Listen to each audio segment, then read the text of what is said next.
இரவு நேரத்தில் அதிகமாக படம் பார்ப்பது, லேட் நைட் மூவி வாட்சிங், சில நல்லதும் சில கேடுகளும் கொண்டிருக்கிறது.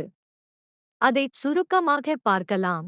நல்ல விளைவுகள்: மன அழுத்தம் குறையலாம், ரிலாக்ஸேஷன் கிடைக்கும், பொழுதுபோக்கு என்டர்டெயின்மெண்ட் மூலம் மனம் இலகுவாகும். சில நல்ல படங்கள் அறிவையும் சிந்தனையையும் வளர்க்கும்.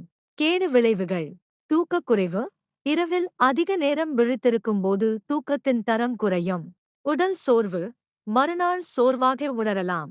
கவனக்குறைவு, வேலை அல்லது படிப்பில் கவனம் குறையும்.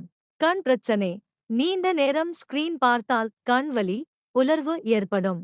அடிமைப்பாடு அடிக்ஷன் சோகஸ்மெலி தொடர்ந்து இதை பழக்கமாக்கினால் நேர மேலாண்மை கெடுக்கும். என்ன செய்யலாம்? தினமும் ஒரு நேர வரம்பு வைத்துக் கொள்ளுங்கள். எஹுகாயூட் 1-2 மணி நேரம் மட்டும்.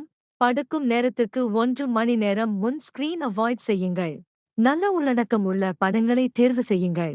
வார இறுதிகளில் மட்டும் லேட் நைட் மூவிஸ் பார்க்க முயற்சிக்கலாம். மொத்தத்தில் ஒரே ஒரு நாளில் பார்க்குவது பிரச்சனை